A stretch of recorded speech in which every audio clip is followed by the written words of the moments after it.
amazing. I'm able to even do anything. Kidding. So, Fire from the Gods in studio. I'm so freaking excited to have you in here right now. Thanks for having us. Oh my goodness. Thank you for coming in. Awesome. You had the show last night in Peoria. You've got one tonight in Bloomington. And you're like, well, I'm just going to swing down to Springfield in between and do a little acoustic ditty and interview. Yeah. Mm-hmm. I am down. So tell me how you guys formed. Like, how did you all meet and come together? Because, AJ, you're from basically all over the place, and you guys are based out of Austin, Texas. But, like, how did the whole story come together to form Fire from the Gods? Fire from the Gods has been around since, I want to say, 08, 09. Okay. And there have been, obviously, various lineup changes and member changes and different, guys from all over.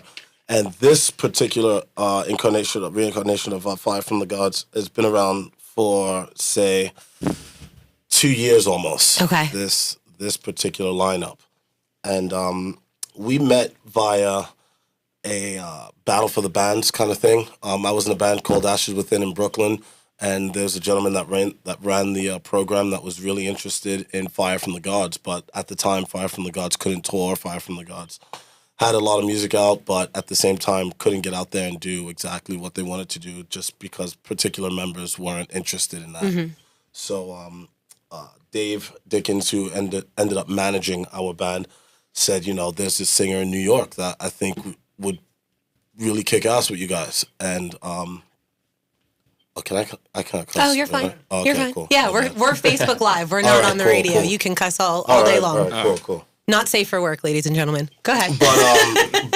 But yeah, so he was like, there's this kick-ass singer in New York that I think would really would make sense for you guys. And Jameson and Richie were in other bands at the time. Bonner and Drew have been in Fire from the Gods the longest, Drew being the only actual original member from the first lineup of Fire from the Gods. And after a few EPs, after various touring, and then got to a place where members weren't really interested, so then they added Richie, Jameson, and myself. And we've been doing our thing for about 2 years now. And, it's worked. From the first time I went to Texas, when I left New York, I left Brooklyn and flew down for a jam session and like a meet and greet sort of thing. And then it just we were like, yo, this is good. Mm-hmm. We played some of the old material for a while. And, it was like, okay, it's old material. Let's start writing music. And then once we wrote Pretenders in composition, then we were like, okay, we can actually tour together and we can write music together. So this is something that can actually work. And from then, we got signed, and then here it is. We wrote a record, and it's kicking ass out there. So what can you say? Yeah, Narrative. What a month ago today, August 26th, right? No, did it August 26th. August 26th. So a month ago today, it came out. Yeah, it's a month now. Yeah. So tell me about the process in sitting down and writing Narrative. I mean, you had another album that you've written before, but this was your first national debut, big record. You've been signed. Mm-hmm. Was that a factor in writing this album, or was it kind of like, we're just going to go in and we're going to do the same kind of thing that we did last time and just write it out and see what happens? We couldn't really figure out what is, especially the genre of what we were wanting to do, or what the style we couldn't make up our mind. So we didn't want to do the whole cookie cutter metalcore thing because Fire from the Gods has always been the metalcore band. Mm-hmm. So we went straight to, Composition was the first song that we wrote, I guess, as the whole, and Pretenders was the first one that we released. So okay, I mean, we came together as far as let's just do what we want and let's do what we actually feels right. Right. So, yeah. It's cool because there's so many different influences. Each and every song individually stands on its own, but the album as a whole from start to finish. I mean, I know a lot of people don't listen to albums start to finish anymore, but I encourage people to do so because it really is just a complete embodiment of so many different styles of music. Yeah. How are you able to encompass all the styles and influences you all obviously have into one complete album? We've got so many different backgrounds and so many different upbringings, but we have this common love for heavy music. So we just drew from that. We drew from each and everyone's background. Jameson, if you want to elaborate a little bit more, but that's the only way I can really explain it is we just drew from everywhere. I mean, Richie is a big, jazz guy. He's, Mm-hmm. He's an audiophile music head. Richie is a fantastic writer. So, he took a lot of, growing up and the metalcore influences, that he's had. And, Drew's got more of a hardcore background. I myself have a bit of a hardcore background as far as, the type of music that got me into heavy music and the type of music that I play and listen to, and Jameson, various styles and so much, it all came together. And we just kind of just went for it on every song. It was like, whatever feels good here, this is what we do. I think like me, Bonner, and Drew all had similar taste in like music as far as like everybody was like big Every Time I Die fans, so we love that style. And Drew has always like kept the heavier end of everything, so it was like a good mix between the three of us. But once bringing in Richie and AJ, it opened up that horizon. So I'd love to say that there was somebody that I could compare you to, and I can hear so many different influences, but you don't. You have to go track by track if you want to do that, right? Exactly. Like, you don't remind me of anybody. Right. I just hear so many different styles and so many different sounds that just merge so beautifully together. And I mean, the second that Wes played me the album or the first song, I was like, oh my God, like when are they coming? When can we talk? Like, I cannot wait for this moment. So kudos to you guys for putting together an awesome album. And from what I can tell, at least in the radio people, your sound is definitely trickling in and people are really digging you. There's a nice little vibe about you right now. So yeah, exactly. Yeah, so that's awesome. I'm not gonna say we weren't nervous about putting it out because like that whole right when it was done, we were like, "Are we sure people are gonna like this?" Because we were just a straight metalcore band, and we were just wanted to be heavy. We wanted to impress all the people that's only like us for being heavy. And we came out with this just like, oh shit. Yeah. Are they gonna be into? I was totally not into transmission. The music I thought was cool. Really? And when we started writing it and like I started singing it and we were coming up with the vocal patterns and I was like, man, I'm not feeling this. And we did like the first verse and I was like, I'm not feeling this. We were being hard on him. I was like, I don't like this. I don't want to do this. I don't want to sing this song. I was thinking about like rapping it, and then. Then obviously, on the hook and the chorus, try to vocalize a little bit, and then it just all kind of came out, one day. After we tracked it, and then we did the first verse, I was like, okay. So how do you feel about it now? Now I'm like, damn. Yeah, now after like, song. We listened to Adele, and I came up with the chorus, like it was weird. It was a very weird process writing this record. There was a lot of pain that went into it. Yeah. It was very uncomfortable in the sense that, things flowed naturally because, we are musicians and we can write music, but we were so, like you said, we were just nervous about it. Like, is this right? Should we keep doing this? I was freestyling, excuse me. That was the last song we wrote. And it's garnered so much attention. Yeah. And I was like, it was a complete freestyle. I was like, man, it's like, yeah. Then I just started doing the reggae bit, and they were like, yo, keep it. And I was like, so awesome. maybe not. And then it stuck. I'm glad you did. Tina. I'm glad that you guys did something out of your box. So lyrically, when you're sitting down and you're right, who does the majority of the lyrics? I do. Is it okay? They're very charged. There's a lot of really heavy subject matter, and being the climate that we're in right now, which I think is the worst in my lifetime that I remember. How do you feel that talking about everything that's happening and being a little bit more charged both socially and politically, how do you feel that your music can influence, or what do you hope to have happen with your music influentially with listeners and people that are grabbing onto you for the first time? Sure. I mean, it goes back to the title of the record, narrative.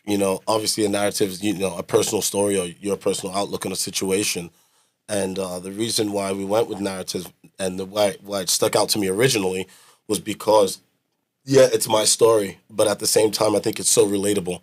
And the fact, it was like, again, it was completely coincidental and it just ran, just happened that we wrote this and that's what I was thinking at the time, and that's how I felt. Obviously, my background growing up, I come from a very, say, politically left family in that sense. But it was never like, hey, let's write a political record or let's be a political type band or write socially charged lyrics. But in the same, bringing it back to your question, it was just basically whatever we felt. And so I want that to be what people get out of it. This, am I feeling this? And ask yourself those questions. You know what I'm saying? What does he mean there? You know, delve into it a little bit more, and then see how it relates to your story. Because if it makes sense to you and the way it made sense to us, then, you know, it's touching people and it's reaching them. You know what I'm saying? But songs like Lifeline, you know, just were more personal than anything. And again, that's something that everyone's gone through. That they've gone through those phases of doubt in their life. They've gone through those places where they've gone dark. You know, and they're like, you know, I don't know if I can hold on. I don't know if I can make it. You know what I'm saying? And that's where Lifeline came from. Okay. You know, so it shifts. The record shifts from, say, obviously my background as from the political side of things to the emotional side, and that's what we really wanted to spark here. Well, I think he did. It's a fantastic album, and I cannot wait to continue to listen to it over and over and over and over again, because it really is amazing. And I highly recommend everybody go out right now and buy Fire from the Gods Narrative. It is in stores. You need to pick it up. Now, you're going to do an acoustic song for us today. Yeah. Yes, I'm excited. I'm really curious to hear you acoustically, because, like, so are we. You know, is this your first acoustic? We've always messed around with it, but it's nothing. Again, it wasn't a plan. We never planned to say, "Oh, well, this song will translate well to acoustic." So right. It was just like, okay, let's go with it. I mean, you hear "excuse me," you're like, "Oh, we got to do that acoustic." Yeah. Hell yeah! What? Yeah. Well, it was funny. Like I said, when Wes came to me and was like, "Hey, you know, how do you feel about interviewing this band or whatever?" And I'm like, "I'd like to see them try this acoustically. I think this is gonna be awesome because there's so much involved in the song. So I'm really excited to hear how it turns out. So I'll let you guys start getting yourself prepared and move out of the way. Styles and I will switch seats and get ready to have a listen to this acoustic.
Like Nike, just do it.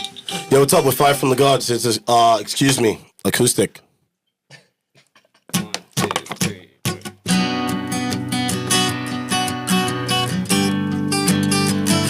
Na na na na na, yeah. Look what I found, come get down, it's that revolution sound. Call it the second emancipation, break these chains and let me out. It's not violence, I'm on about, but riot boots still hit the ground. Lower that gun, put down the whip, take a step back, hear me out, I am fanatic. Employ guerrilla tactics, open up this lyrical automatic and put holes in your rhetoric. It's archaic, kind of chaotic, almost barbaric, but yet you stand and you swear by it. Yeah, and I've been readily, steadily waiting for a chance to resist. The devil is a liar, top of the empire.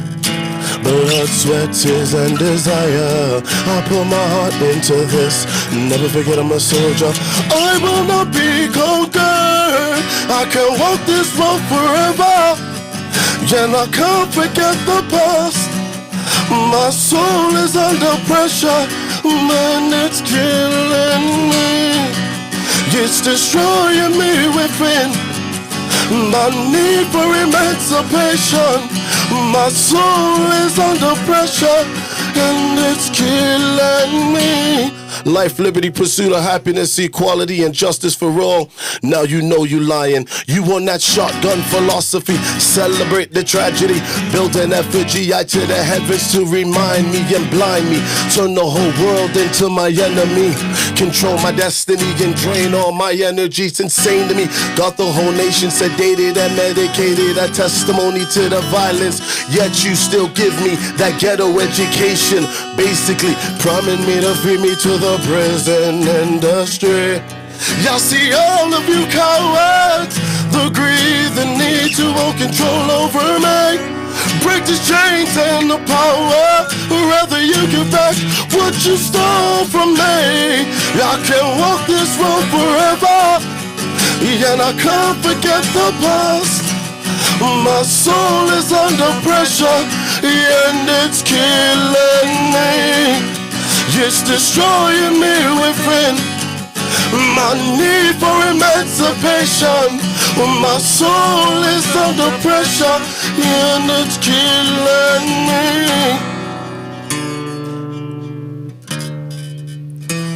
Na na na na na na na. Yeah, me free tell them why. Yo. Excuse me, Mr. Officer, come out of my sector. No need to stress ya, no need for vex ya.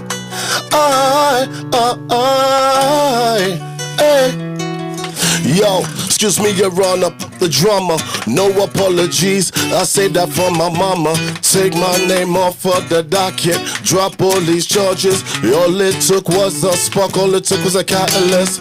Martin said it best, I live a life with no violence. So I speak up, no longer silent. I begin to see my third eye is opening, and my resolve is strengthening. I yearn to be free. I can't walk this road forever, and I can't forget the past.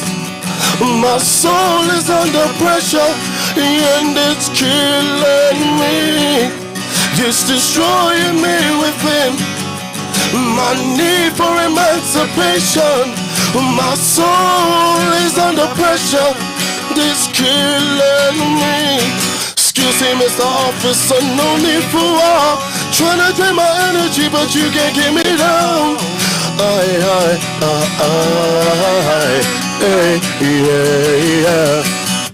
I can't walk this road forever, and I can't forget the past. My soul is under pressure, but it won't kill me. Facebook Live. Yeah. Wow. That was awesome. That was so awesome. I like want more and more and more and more and more is all I want from you guys. Thank you so much for coming in and performing that. Yeah. Definitely. So they can see you tonight in Bloomington. Yeah, at the Castle Theater. Come, please do, please do, man. It's been last night was a kickoff show. Counterparts is so dope, and We Came as Romans. You know, it's We Car, man. They've been around for a while, and they've been killing it. So we're stoked, man. And last night the turnout was great. So big it up, Illinois. Let's do it. Yeah, and then you've got another one October 30th in St. Louis at the Ready Room. So right. 2 chances for people in Springfield to go about an hour and go see you. Definitely need to check them out. Go take a look at them. Have a listen. Grab up the album. Do whatever you got to do. Make these guys blow up. Yeah, we're in the area. Come see us. What up? Thank you. Cheers.